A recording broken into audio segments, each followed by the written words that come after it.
I know it was not the best decision to review the BQ Aquaris X2 and X2 Pro, but then not make the review for additional 5 more weeks.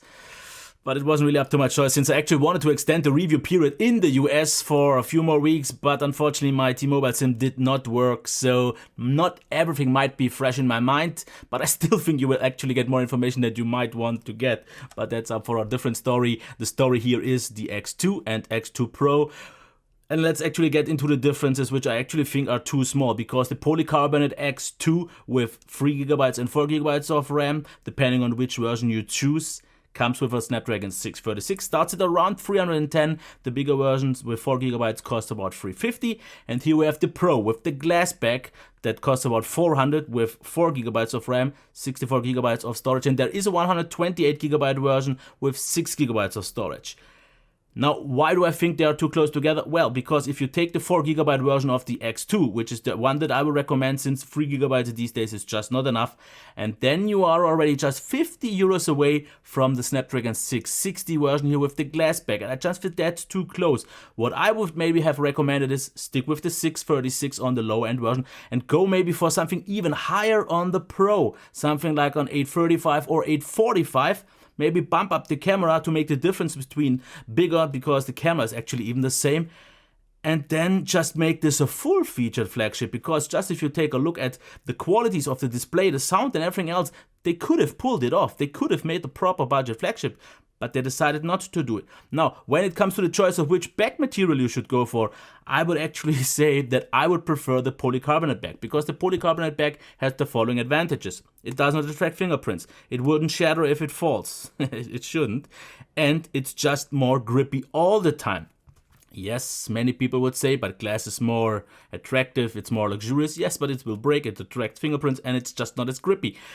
Unfortunately, you don't have the choice if you want the better version, which after all still is the Pro. It would be weird if it wouldn't be, because the rest is absolutely identical. And when it comes to design, I have to tell you this. What I don't like, and I've said this already on the G6 review from LG, that I don't like if a back goes wider towards the sides, the back getting wider, because then this fold feels unnecessarily wide, because if you would flip it around with the narrow end towards the front, the fold feels way smaller. And talking about size, the closest thing that I have here in terms of size comparison would be the 5.8-inch display here on the Xiaomi Mi 8 SE, and you can see, yes, the BQ is bigger, at least noticeably taller and also thicker with a 5.65-inch LTPS display. But other than that, let's get to the rest of the build quality. Absolutely top. On the plastic version, it creaks a little bit if I really heavily bend it, not anything that you would ever notice. The buttons don't really rattle. They're positioned absolutely right. The fingerprint reader is positioned quite good, but it's not the best one. As you can see here, there is quite a delay until it actually gets it right, and you can slide and unlock. Some fingerprint readers allow that. This one just vibrates and nothing happens. So not the best one, but it's reliable if you use it normally. The camera sticks out a little bit, which is fine. Then we have the mic, we have a SD card and SIM card tray, USB Type-C, yes, a speaker, and actually one that works with a dual speaker system, microphone and headphone jack still present, yes. The front is pretty much flat with a little bit of a curve, and it feels great in hand, especially since we have curved sides towards the back. Really, really nice. Now, one thing that I have to mention, that's the reason why it only got 4 stars in terms of the design. We still have quite big bezels at the top and bottom. Now, something like a Xiaomi maybe manages to make this a little bit smaller, for example, by using the notch and so on. But yeah, this is still visible. It could have been smaller, but the one-hand usability otherwise is fine, and you still have all the sensors. Now, one thing that you've maybe already noticed, if I pick up the phone, ambient display turns on, but as you have maybe seen, in my opinion, just way too slow to actually make sense to use it, but it is there if you wanna. Otherwise, you still get the notification LED. Yes, you get that. And you get one thing that you maybe don't want to, and I know people always try to complain about it, the black border around the phone, which, yeah, is there. And what's not there anymore, like compared to the X1 capacitive buttons, now we have software buttons. So I guess we covered that. Let's get into the display, and I'm gonna tell you this. This display was so close to getting 5 stars, but there are 2, maybe 2.5 reasons why it didn't. First of all, since it's using Android 1, you don't get any options to calibrate the display, so it is what it is, which is still okay with me, but it's super bright with 680 lux, which is definitely a big pro, and sunlight readability was great, but therefore it takes the compromise of having not the darkest black. So the lowest black point is still quite on the brighter side, if that's something that bothers you. In normal use, you won't really notice it that much. If you use a phone a lot in the dark with a lot of black, then you might see. And the third reason is that, for example, if you use SwiftKey, the delay was quite big while typing. So I actually, in some cases, just went back to using Gboard, which I usually don't like so much. But let's get to the next point of the sound, and let's start with the track.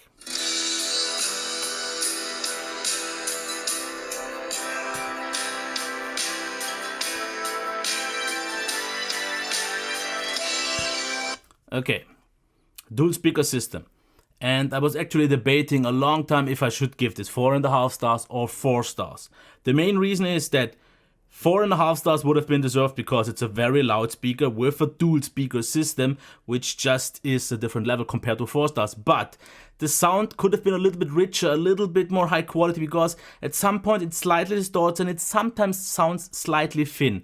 But still, front facing and still solid enough quality with a good volume, and therefore it got 4.5 stars, just like the headphone jack, which I did not expect. Because usually Android One devices in this price segment don't have the best one, but this one is very loud, it's clear, no extra options, thanks to Android One, but a real good headphone jack. Now performance, because so far both phones were the same, now there is a difference since we use different chips. We use the 636 on the X2, which I still think performs really, really well, way better than anything below it, like the 630 or something like that. Everything is smooth, even though for some reason it doesn't seem that smooth actually on the video, but it looks only a little bit choppy actually on my screen. It looks normal in reality. Not quite sure what's going on there. So really good performer. It's quite consistent because this is the 4GB version. The 3GB version, like I said, I would not recommend. Android got way too needy. It wants 4GB the least, so go at least for that. But I can tell you that this is top. It sometimes has a little bit of some stutters, but it's usually very, very smooth. But in the end, the 660 will, I won't really say smoke it, but it is overall just better. It's more consistent, it feels a little bit more fluid, it feels lighter. So I will give the X2 with the 636 4 stars, and I will give this 4.5 stars. But it's not like this is a proper half step difference. This is on the higher end of 4 stars, and this is on the lower end of 4.5 stars. So if you want the maximum performance, especially if you would, but I don't think many people will buy the 128GB version with 6GB, this performs top. The 660 is an absolutely top-notch chip. The difference isn't night and day. And if you wouldn't have both side by side and use them for a longer period of time, I guess you wouldn't notice, because in daily use, the 636 still does a banging job. The benefits of the 660 would be gaming, where it's even better, and it just is more fluid. But it actually also has an advantage when it comes to battery life. Full charge on both takes about 2 hours, actually pretty much exactly that. Battery life, I would say this, about 6 hours and on mobile data, and about 9 hours plus on Wi-Fi on the X2, and let's say half an hour, but that always depends a little bit on use, half an hour more on the 660, which is a little bit more efficient. Overall still great, standby drain, normal, Android One doesn't really take too many resources, so good here. So 4.5 stars, even though just barely, but that is a great value. I actually had to step down half a star because phones almost got a little bit too good and I had to re-evaluate things, but top battery life. The next thing, software. This is something that I'm really kind of cut short. It's Android One. You have the app drawer. You have a little bit of a different design compared to some other more stockish phones, but yeah, this is still Android One, which means you will get updates, security updates for about 3 years, not for about 3 years, and 2 full versions of Android. This is running, and it actually got just an update a few days ago, running 8.1.0. So all is good here. I don't think I really have to mention much in terms of features, since it doesn't really have many. And that's one of my little gripes about the Android One program. It's clean, it's lean, it's bloat-free, but it's also pretty much feature-free.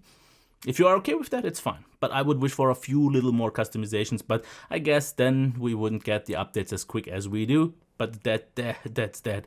Camera software, we can quickly check that. We have stabilization, EIS, and we have, as you can see, all the modes. The layout is fine. It's a pretty typical app. It works fine. It's reliable. We have something that I have to show. Let's go into auto. We have actually many different HDR modes. We have HDR auto, then we have plus and on and off. Not a huge difference, and I don't think the HDR always works as it should. But yeah, of course, video 4K, 30, and so on and so forth. But obviously the quality is important, so let's switch and check that one. Selfie cam from this distance, obviously not as sharp, just because it's normal. This is the distance where most phones pretty much are a little bit blurry. One step further and you are in the sweet spot, and a little bit further you are still good to go.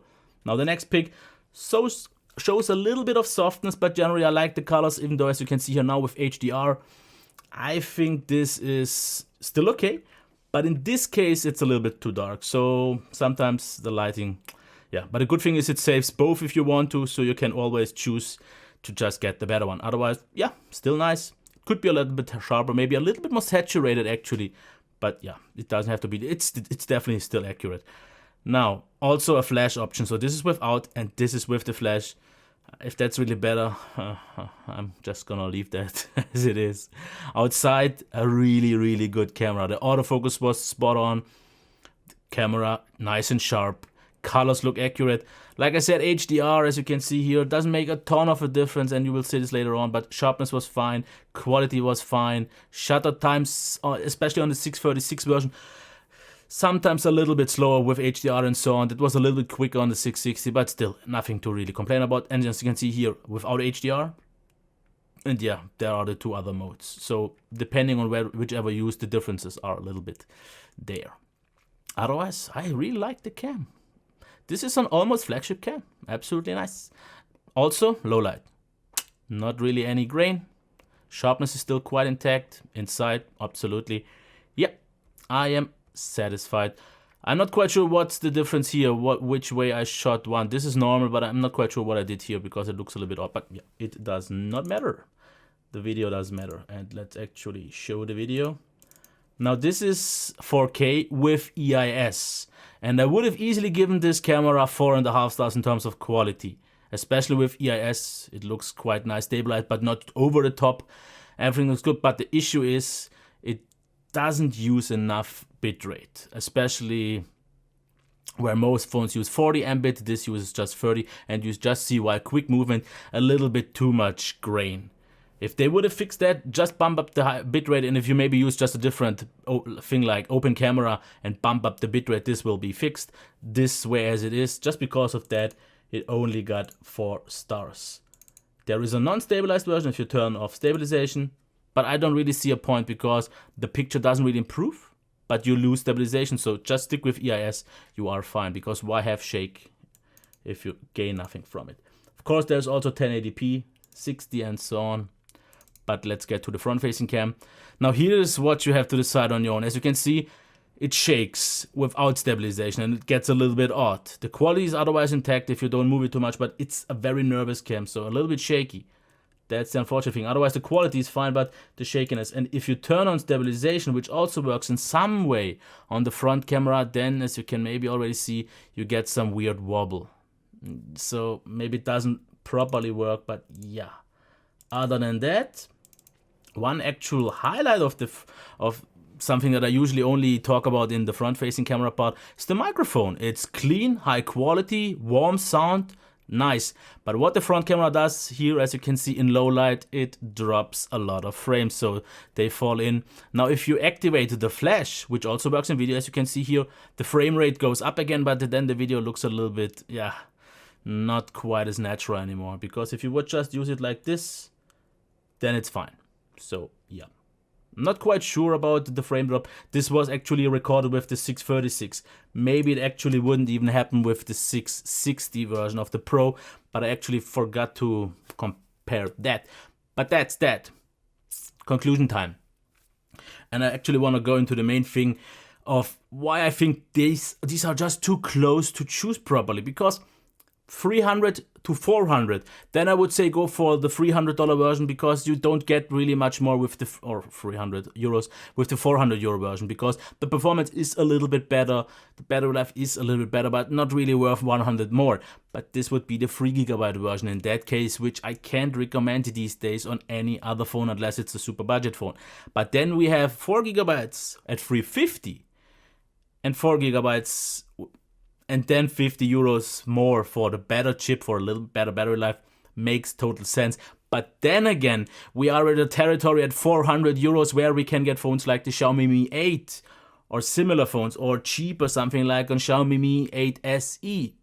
Mi 8 SE, yeah, which are cheaper. So in some way, they should have made the gap bigger to get it properly. So I would have said 350 is fine for the normal X2 version. And they could have pulled it off. They could have made a flagship out of this. Shit, did I say flagship? Flagship. They had the display for it. They had the speaker for it. They had the battery life. The camera, a little bit more improvement. Maybe bumped it up a little bit. 835, 845, and they could have pulled off a flagship. But yeah. Maybe they shouldn't have done two then. Just one. Either version. I don't know. I can recommend them. But alternatives are plenty there. But actually not that many in this size. Because this is one of the more compact phones with a 2x1 display. With the kind of more modern design. With overall good qualities. And usually also, what I've heard at least, I've not really seen it that much yet though on my own. The prices drop or they're often on sale. And if you find them for a good for a better price, even more so. But that's it. Until next time, bye.